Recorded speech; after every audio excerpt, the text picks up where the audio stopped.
তারাতলা কাণ্ডের পরেই মৃতদের পরিবার ও আহতদের অর্থ সাহায্যের কথা ঘোষণা করেছিলেন মুখ্যমন্ত্রী শুভেন্দু অধিকারী। মঙ্গলবার নিহতদের পরিবারের সদস্যদের হাতে তুলে দেওয়া হলো 10 লক্ষ টাকার চেক। আহতদের দেওয়া হয়েছে 1 লক্ষ টাকা।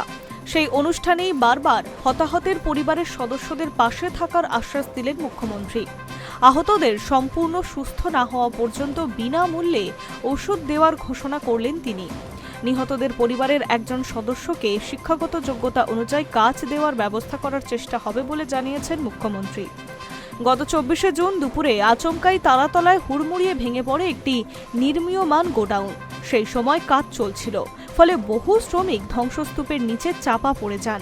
যুদ্ধকালীন তৎপরতায় কাজ শুরু করে পুলিশ, দমকল, এনডিআরএফ, নামানো হয় সেনা। একাধিক শ্রমিকের মৃত্যু হলেও অনেককে আহত অবস্থায় উদ্ধার করা হয়। সরকারি তথ্য অনুযায়ী তারাতলা কাণ্ডে মৃত্যু হয়েছে 16 জনের। মঙ্গলবার নিহত ও আহতদের পরিবারের হাতে আর্থিক সাহায্য তুলে দেন মুখ্যমন্ত্রী।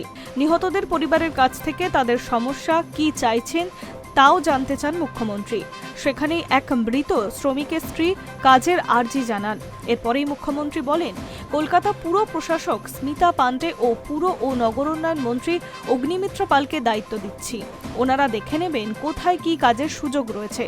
আপনারা সরাসরি পুরসভা যোগাযোগ করবেন। স্মিতা পান্ডে ও অগ্নিমিত্র পাল বিষয়টি দেখে 7 থেকে 10 দিনের মধ্যেই জানাবেন। আশা করছি কিছু করতে পারবে। তবে আপনাদের শিক্ষাগত যোগ্যতাটাও একবার দেখতে হবে। মাধ্যমিক পাশ না হলে সমস্যা।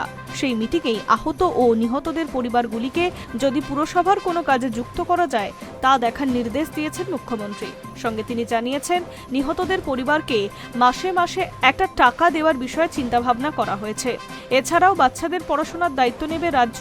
এখানেই শেষ নয়, বিপর্যয়ে আহতরা সম্পূর্ণ সুস্থ না হওয়া পর্যন্ত রাজ্যের তরফে একেবারে বিনামূল্যে চিকিৎসা ও ঔষধ দেওয়া হবে। অনুষ্ঠান থেকে স্বাস্থ্যমন্ত্রী শারদ মুখোপাধ্যায়কে এই সংক্রান্ত নির্দেশ দিয়েছেন মুখ্যমন্ত্রী। Hi News network.